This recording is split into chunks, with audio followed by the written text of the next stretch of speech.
जय भीम साथियों। Equality and justice Patiala YouTube channel से मैं इंजीनियर हरदीप सिन्हा चुंबर आज एक और वीडियो बाबा साहेब के भाषण की आपके साथ साझा कर रहा हूं। भाषण का शीर्षक है, इंसान होकर भी क्या रोटी कमाने के लिए स्वाभिमान भुला दोगे। 7 नवंबर 1937 को पुणे जिले के दौंड में आयोजित डॉक्टर बाबा साहेब अंबेडकर की अध्यक्षता में एक सभा का विवरण प्रस्तुत करता है। सभा में स्वतंत्र लेबर पार्टी की एक शाखा स्थापित करने पर ध्यान केंद्रित किया गया था, जिसका उद्देश्य विशेष रूप से मेहनतकश वर्गों और किसानों के हितों का प्रतिनिधित्व करना था। जय भीम साथियों। Equality and justice Patiala YouTube channel से इंजीनियर हरदीप सिंह चुंबर ने आज के वीडियो की जानकारी आपसे साझा कर दी है। 7 नवंबर 1937 को पुणे जिले के दौंड में आयोजित डॉक्टर बाबा साहेब अंबेडकर की अध्यक्षता में एक सभा का विवरण प्रस्तुत करता है। सभा में स्वतंत्र लेबर पार्टी की एक शाखा स्थापित करने पर ध्यान केंद्रित किया गया था, जिसका उद्देश्य विशेष रूप से मेहनतकश वर्गों और किसानों के हितों का प्रतिनिधित्व करना था। और अंबेडकर ने कांग्रेस को इन वर्गों के लिए एक अविश्वसनीय शक्ति के रूप में चेतावनी दी थी। डॉक्टर अंबेडकर ने अपने भाषण में रोटी कमाने के लिए स्वाभिमान को बनाए रखने की आवश्यकता पर बल दिया और अछूतों के विरुद्ध सामाजिक अन्याय जैसे कि महार वतन प्रणाली, मृत्यु सूचना पहुंचाना और सार्वजनिक स्थानों के उपयोग से वंचित होने जैसे मुद्दों की आलोचना की। उन्होंने महिलाओं से अपने बच्चों को भिक्षा मांगने के बजाय शिक्षा देने का आग्रह किया और अंत में सभा में महार वतन बिल के समर्थन और जमींदारी प्रथा को खत्म करने जैसे महत्वपूर्ण प्रस्ताव पारित किए गए। नमस्कार। आज हम इतिहास के एक पन्ने को पलट रहे हैं। एक ऐसी जगह और ऐसे समय पर पहुंच रहे हैं जहां बदलाव की, आप कह सकते हैं, एक चिंगारी सुलग रही थी। हाँ। हम बात कर रहे हैं 7 नवंबर 1937 की, और जगह है पुणे जिले का दौंड। हाँ। यहाँ डॉक्टर भीमराव अंबेडकर ने एक ऐसा भाषण दिया जिसके मायने, मुझे लगता है, आज भी बहुत गहरे हैं। बिल्कुल। और ये सारी जानकारी, ये हमें मिल रही है Ambedkar at Daund labour party and dignity वाले सोर्स से। दौंड की बात करें तो उस जमाने में पुणे का एक काफी हाशिए पर पड़ा पिछड़ा हुआ इलाका समझा जाता था। जी, तो सोचिए, डॉक्टर अंबेडकर जैसी शख्सियत का वहां जाना यह अपने आप में एक बड़ा संकेत था। सही बात है। ये दिखाता है कि उनकी लड़ाई सिर्फ बड़े शहरों या सत्ता के गलियारों तक ही सीमित नहीं थी। वो जमीन से जुड़े लोगों तक, उनकी तकलीफों तक पहुंचना चाहते थे। बिल्कुल। उनका फोकस असल में उन लोगों पर था जो शायद मुख्य धारा से कटे हुए थे। तो आज इस बातचीत का हमारा मकसद क्या है? हाँ। हम इस ऐतिहासिक विवरण के आईने में डॉक्टर अंबेडकर की राजनीतिक सोच को, यानी उनकी स्वतंत्र लेबर पार्टी का जो विजन था, सामाजिक सम्मान को लेकर उनके क्या विचार थे, और कैसे उन्होंने सदियों से चली आ रही शोषक प्रथाओं को सीधी चुनौती दी, इसे थोड़ा गहराई से समझने की कोशिश करेंगे। जी, और ये समझना जरूरी भी है कि ये सब कैसे एक दूसरे से जुड़ा हुआ था, राजनीति, समाज, सम्मान। इसमें एक बुनियादी कश्मकश तो साफ दिखती है। एक तरफ वो गहरी जड़ें जमाए सामाजिक और राजनीतिक ताकतें, और दूसरी तरफ बुनियादी इंसानी हक, इज्जत और अपनी आवाज बुलंद करने की लड़ाई। चलिए इसको थोड़ा खोलकर समझते हैं, देखते हैं इसमें क्या क्या परतें हैं। तो चलिए उस दिन के माहौल में चलते हैं। 7 नवंबर 1937, दौंड। सोर्स बताता है कि वहां की स्थानीय महिलाओं ने ठकुबाई रोकड़े, लक्ष्मीबाई डिखले, भीमाबाई मचार, और भी नाम है, चिमाबाई सोनोने, गोधाबाई, भागीरथीबाई रोकड़े, जयाबाई, भिंगार दिवे, इन सब महिलाओं ने डॉक्टर अंबेडकर का पंचार्थी से स्वागत किया। हाँ, ये पंचार्थी वाली बात छोटी लग सकती है, पर ये दिखाती है कि जमीनी स्तर पर आम लोगों में, खासकर महिलाओं में, उनके लिए कितना सम्मान था, कितना जुड़ाव था। बिल्कुल, ये महज एक रस्म नहीं थी। और फिर स्थानीय विधायक राजाराम भोले, उन्होंने उनसे सभा की अध्यक्षता करने का आग्रह किया, जिसका डॉक्टर भा ऊ साहब गडकरी ने समर्थन किया। एक पूरा माहौल बन रहा था वहां। बिल्कुल सही कहा आपने। और ये माहौल बनाने का एक ठोस मकसद था। इस सभा का मुख्य उद्देश्य था स्वतंत्र लेबर पार्टी, यानी इंडिपेंडेंट लेबर पार्टी, ILP जिसे कहते हैं। ILP, हाँ। उसकी दौड़ में एक शाखा खोलना।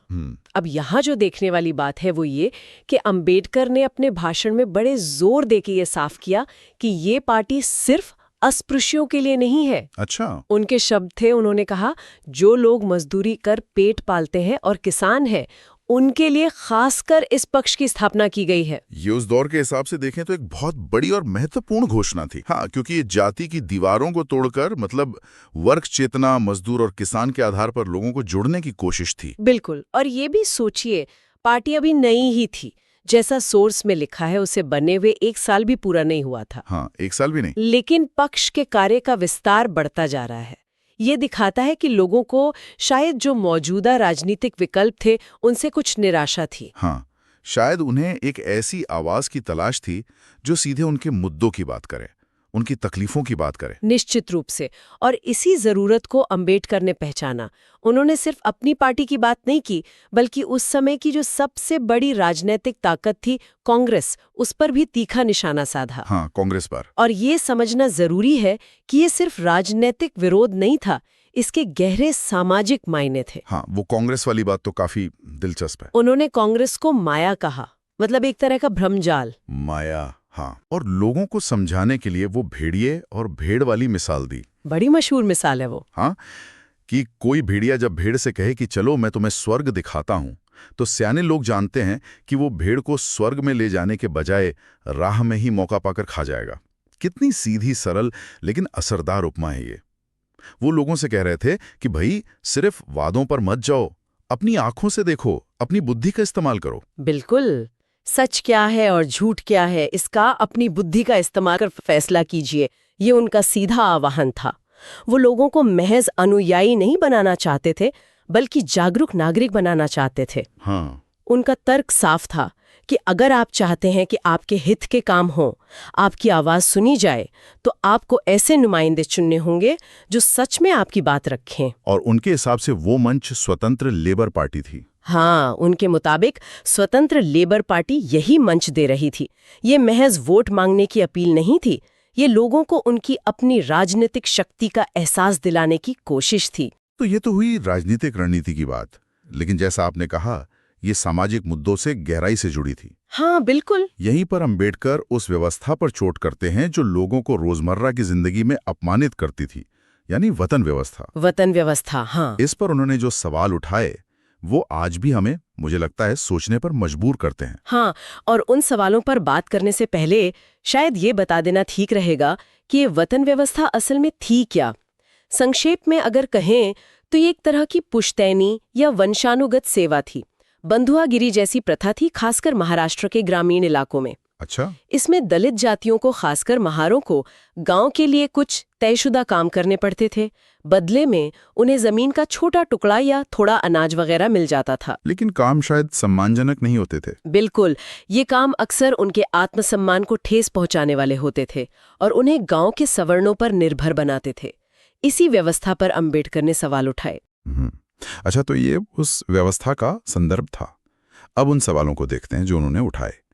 उन्होंने पूछा, दिवाली के त्योहार पर सिर्फ महार जाति की महिला ही गांव के मुखिया यानी पाटिल की आरती क्यों उतारे, और ये क्यों कहे कि बलि का राज्य आना चाहिए?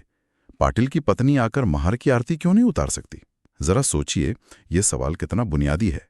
ये सीधे सीधे बराबरी और आपसी सम्मान का सवाल था। हाँ, ये पूछ रहा था कि सम्मान का हकदार सिर्फ एक पक्षी क्यों है, दूसरा क्यों नहीं? सही कहा। ये सवाल रोजमर्रा की एक छोटी सी लगने वाली रस्म के जरिए पूरी सामाजिक संरचना पर उंगली उठा रहा था। हाँ, और अगला सवाल भी उतना ही तीखा था। दशहरे के दिन वो आपटा के पत्ते लाना और पाटिल को देना ताकि वो उन्हें गांव में बांट सके, ये काम सिर्फ महार ही क्यों करे? हाँ, पाटिल खुद क्यों नहीं ला सकता? हाँ, या किसी और से क्यों नहीं मंगवा सकता? ये फिर से श्रम के असमान बंटवारे और उसमें छिपे अपमान की तरफ इशारा था। ये कह रहा था कि भाई कुछ लोगों का काम सिर्फ सेवा करना और दूसरों का सिर्फ सेवा लेना क्यों तय है। और फिर वो सवाल जो शायद सबसे ज्यादा चुभने वाला था, मुझे लगता है।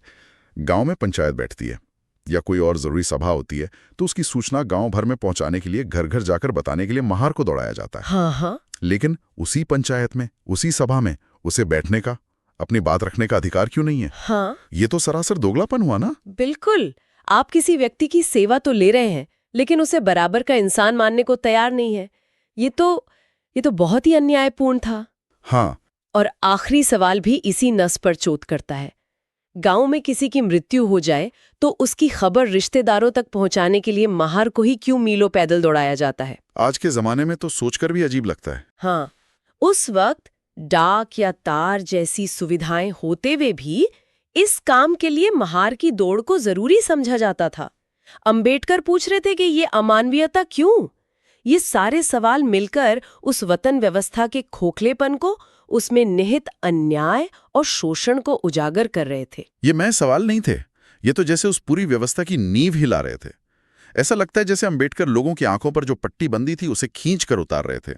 उन्हें दिखा रहे थे कि जिस चीज को वो अपनी नियति मानकर जी रहे हैं वो असल में अन्याय है। हाँ, ये चेतना जगाने का एक बहुत शक्तिशाली तरीका था। वो सिर्फ ये नहीं कह रहे थे कि देखो ये गलत है, बल्कि वो लोगों से खुद पूछ रहे थे, बताओ ये क्यों सही है। जब आप किसी से ऐसा सवाल पूछते हैं तो उसे सोचना पड़ता है, और यहीं से बदलाव की शुरुआत होती है। ये सवाल पारस्परिकता, मतलब रेसिप्रोसिटी की कमी को उजागर करते थे, यानी लेन देन में बराबरी का ना होना। एक पक्ष सिर्फ दिए जा रहा था और दूसरा पक्ष सिर्फ लिए जा रहा था, वो भी बिना सम्मान दिए। और इसी अपमान और बराबरी के मुद्दे को वो आगे बढ़ाते हैं जब वो अपने 2 मशहूर निर्देशों को दोहराते हैं। ये बातें वो अक्सर कहा करते थे, जैसा कि सोच बताता है। पहला, मरे हुए जानवरों का मांस नहीं खाना। हाँ। और दूसरा, किसी की जूठन नहीं खाना। ये सुनने में शायद छोटी बातें लगें, लेकिन इनके पीछे का संदेश बहुत बड़ा था। बहुत बड़ा। ये दोनों ही काम अक्सर दलित जातियों को करने पड़ते थे, या कहिए कि उनकी गरीबी उन्हें इसके लिए मजबूर करती थी। हाँ। मरे हुए जानवर का मांस खाना या दूसरों की थाली का बचा खुचा खाना, ये दोनों ही काम सामाजिक रूप से बहुत हे दृष्टि से देखे जाते थे, और इन्हें करने वालों को और ज्यादा अछूत और नीचा समझा जाता था। अच्छा। अंबेडकर इन कामों को छोड़ने का आह्वान करके दरअसल लोगों को उनके आत्मसम्मान का एहसास दिलाना चाहते थे। वो कह रहे थे कि अपनी भूख मिटाने के लिए भी अपनी इज्जत से समझौता मत करो। अब फिर वो सीधा तीखा सवाल पूछते हैं, जो इस पूरे भाषण का सार लगता है मुझे तो।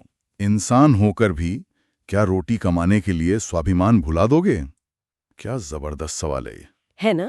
रोटी यानी पेट पालने की मजबूरी, और स्वाभिमान यानी इंसान होने की गरिमा। इन दोनों के बीच का जो तनाव है वो इस एक वाक्य में सिमट आया है। उन्होंने साफ तौर पर रोटी मांग कर लाने की प्रथा यानी भीख मांगने का जबरदस्त विरोध किया। यहाँ जो बात गौर करने लायक है वो ये कि अंबेडकर आर्थिक जरूरत को नकार नहीं रहे थे। वो जानते थे कि लोगों को पेट भरने के लिए कुछ न कुछ करना पड़ेगा। हाँ, ये नहीं कह रहे थे कि काम मत करो, नहीं, लेकिन वो कह रहे थे कि पेट भरने के तरीके भी सम्मानजनक होने चाहिए। रोटी के लिए स्वाभिमान शून्य कैसे बने, ये सवाल लोगों को झंझोड़ने वाला था। ये कह रहा था कि गरीबी का मतलब ये नहीं कि आप अपनी इंसानियत ही बेच दें। ये आर्थिक अस्तित्व को सीधे सीधे मानवीय गरिमा से जोड़ता है। हाँ, बात कर रहे थे। ये बात वाकई बहुत गहरी है। और फिर वो महिलाओं को सीधे संबोधित करते हैं, जो उस जमाने को देखते हुए, जैसा आपने पहले भी इशारा किया, एक क्रांतिकारी कदम था। अक्सर सार्वजनिक सभाओं में महिलाओं की भूमिका महज सुनने वाली होती थी। हाँ, बिल्कुल। लेकिन अंबेडकर उन्हें सीधे तौर पर जिम्मेदार ठहरा रहे थे और उनसे अपील कर रहे थे। हाँ, और उनकी आलोचना भी काफी सख्त थी। उन्होंने महिलाओं से कहा कि वो अपने बच्चों पर ध्यान दें, उन्हें पढ़ाएं लिखाएं, उन पर वैसे ही संस्कार डालें जैसे सवर्ण समाज के बच्चे पाते हैं। उन्होंने इस बात की आलोचना की कि कुछ महिलाएं बच्चों से भीख मंगवाती हैं। उनके शब्द थे, स्पृश्य समाज के बच्चों की तरह उन पर संस्कार कर पढ़ाई की ओर उनका ध्यान दिलाने के बजाय उनसे भी क्या मंगवाते फिरते हैं। ये सुनने में कठोर लग सकता है, लेकिन इसके पीछे की मंशा साफ थी। वो चाहते थे कि आने वाली पीढ़ी इस अपमान के चक्र से बाहर निकले। बिल्कुल। वो कह रहे थे कि बच्चों को शिक्षा दो ताकि वो पढ़ लिख कर अपना नाम कमा सकें, अपनी जिंदगी बदल सकें। ये भीख मांगने वाली जिंदगी से कहीं बेहतर है। उन्होंने महिलाओं से आग्रह किया कि वो अपने बच्चों को शिक्षा दिलाएं। और शिक्षा पर ये जोर, खासकर महिलाओं की भूमिका को रेखांकित करना, ये अंबेडकर के विचारों का हमेशा से एक केंद्रीय बिंदु रहा है। हाँ, शिक्षा पर तो उनका बहुत जोर था, बहुत ज्यादा। वो मानते थे कि शिक्षा ही वो चाबी है जो गरीबी, अज्ञानता और सामाजिक बहिष्कार के दरवाजों को खोल सकती है। शिक्षा सिर्फ नौकरियां पाने का जरिया नहीं थी उनके लिए, बल्कि आत्मसम्मान हासिल करने, दुनिया को समझने और अपने अधिकारों के लिए लड़ने का हथियार थी। सही बात। और जब वो महिलाओं से बच्चों को पढ़ाने की अपील करते हैं, तो वो उन्हें इस बदलाव की प्रक्रिया में एक सक्रिय एजेंट, एक महत्वपूर्ण कड़ी के रूप में देख रहे थे। ये उनकी दूरदर्शिता थी।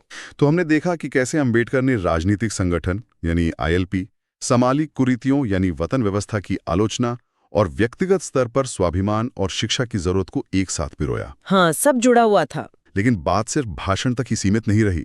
उस सभा में कुछ ठोस प्रस्ताव भी पारित किए गए, जो दिखाता है कि ये सिर्फ हवाई बातें नहीं थी, बल्कि जमीनी हकीकत को बदलने की कोशिश थी। हाँ, उन प्रस्तावों को देखना भी जरूरी है, क्योंकि वो उस समय की जो ठोस मांगे थी उनको सामने लाते हैं। सोर्स के मुताबिक 4 मुख्य प्रस्ताव थे। क्या क्या थे वो? पहला, महार वतन बिल का समर्थन। ये सीधा उस वतन व्यवस्था से जुड़ा था जिसकी अंबेडकर ने इतनी तीखी आलोचना की थी। वो इस प्रथा को कानूनी तौर पर खत्म करवाना चाहते थे। अच्छा। दूसरा, लोकल बोर्ड से मांग कि वो महार बस्तियों के पास कुएं बनवाएं।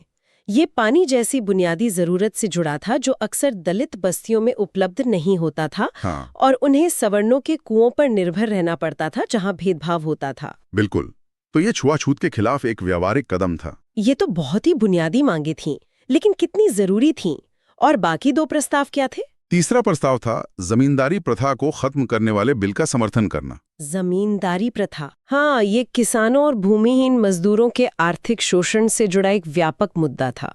और जैसा हमने पहले कहा, आईएलपी सिर्फ दलितों की नहीं बल्कि सभी मजदूरों और किसानों की पार्टी होने का दावा करती थी। तो ये प्रस्ताव उसी सोच को दर्शाता है। और चौथा प्रस्ताव एक स्थानीय लेकिन गंभीर समस्या से जुड़ा था। मिलिट्री की जो गोलाबारी रेंज थी, फायरिंग रेंज, हाँ, उसके कारण महार लोगों को जो तकलीफ हो रही थी, जैसे उनकी जमीन छिन जाना या जान का खतरा, उसे दूर किया जाए या फिर उसके बदले उन्हें मुआवजा या वेतन दिया जाए। ये दिखाता है कि अंबेडकर और उनकी पार्टी राष्ट्रीय मुद्दों के साथ साथ स्थानीय समस्याओं पर भी बराबर ध्यान दे रहे थे। तो ये प्रस्ताव दिखाते हैं कि कैसे अंबेडकर के विचार सिर्फ विचार नहीं थे, वो जमीन पर उतर रहे थे। कैसे वो बड़ी सामाजिक और राजनीतिक लड़ाई को रोजमर्रा की जरूरतों और तकलीफों से जोड़ रहे थे। बिल्कुल। तो अगर हम इस पूरी बातचीत का सार निकालें तो 1937 का दौंड भाषण अंबेडकर की एक बहुआयामी रणनीति का, आप कह सकती हैं, एक शानदार उदाहरण है। हाँ। इसमें राजनीतिक गोलबंदी है, आईएलपी के जरिए एक स्वतंत्र आवाज खड़ी करना। इसमें तीखी सामाजिक आलोचना है, वतन जैसी अपमानजनक व्यवस्थाओं पर सीधा हमला। इसमें व्यक्तिगत स्वाभिमान पर जबरदस्त जोर है, वो रोटी के लिए इज्जत मत बेचो वाला नारा। बिल्कुल। इसमें शिक्षा, खासकर महिलाओं और बच्चों के लिए को बदलाव का मुख्य जरिया माना गया है। और ये सब कुछ ठोस जमीनी मांगों के साथ जुड़ा हुआ है। ये दिखाता है कि अंबेडकर सिर्फ एक विचारक नहीं थे, वो एक जमीनी नेता भी थे जो लोगों को संगठित करके उनकी जिंदगी में वास्तविक बदलाव लाना चाहते थे। तो आज हमने दौंड में दिए गए अंबेडकर के उस ऐतिहासिक भाषण की परतों को खोलने की कोशिश की। हमने समझा कि कैसे उन्होंने सम्मान की लड़ाई को राजनीतिक आत्मनिर्भरता और सामाजिक कुरीतियों के विरोध से जोड़ा। हाँ। कैसे उन्होंने लोगों से और खासकर महिलाओं से भीख और अपमान छोड़कर शिक्षा और स्वाभिमान का रास्ता अपनाने का आह्वान किया। अंत में एक विचार के लिए सवाल छोड़ जाते हैं जो स्रोत के विषयों से ही उपजता है, हालांकि सीधे तौर पर उसमें लिखा नहीं है। अंबेडकर ने उस जमाने में कहा था, रोटी के लिए स्वाभिमान शून्य। उन्होंने आजीविका और गरिमा के बीच एक स्पष्ट रेखा खींची थी। हाँ, बहुत साफ रेखा। आज के दौर में जब आर्थिक दबाव शायद अलग तरह के हैं, लेकिन है जरूर, तो हम अपने जीवन में या अपने समाज में आर्थिक जरूरतों और व्यक्तिगत गरिमा के बीच कैसे संतुलन बनाते हैं? कहाँ पर वो लकीर खींचते हैं जहां हम कहते हैं कि बस इसके आगे समझौता नहीं, चाहे आर्थिक मजबूरी कितनी भी क्यों ना हो? इस पर सोचने की जरूरत है। बिल्कुल। इसी सवाल पर सोचते हुए आज के इस विश्लेषण को यहीं विराम देते हैं। धन्यवाद साथियों, आपने वीडियो पूरा सुना। उम्मीद है आपकी जानकारी बड़ी होगी। हम आगे भी और वीडियो बनाकर बात साझी करते रहेंगे। आप equality and justice Patiala YouTube channel के साथ जुड़े रहें। अगर आपको पसंद आए तो कृपया इसे लाइक, शेयर और कमेंट करें। हम रोजाना नॉलेज ऑफ कॉन्स्टिट्यूशन, संविधान का ज्ञान और बाबा साहेब के भाषणों पर वीडियो बनाकर चर्चा करते हैं। अगर चाहते हैं कि आपके भाई, बहन और मित्रों को भी संविधान का और बाबा साहेब के भाषणों का ज्ञान हो, तो कृपया इस वीडियो को उनके साथ साझा जरूर करें। आपके पास वीडियो पहुंचती रहे तो आप चैनल को सब्सक्राइब जरूर करें। अब हमें अनुमति दें। जय भीम, जय भारत, जय संविधान। Please take care your own self. जय भीम साथियों। साथियों अब तो जाग जाओ, जागोगे तो ही एक हो सकते हो, चलो एक हो जाओ। Friends, wake up now. If you don't wake up now, when will you wake up? Ambedkarites, unite. साथियों अब तो जाग जाओ, अब नहीं जागोगे तो कब जागोगे? अम्बेडकवादियों सब एक हो जाओ। साथियों अब तो जाग जाओ, अब नहीं जागोगे तो कब जागोगे? अम्बेडकवादियों सब एक हो जाओ। अम्बेडकरवाद की मुख्य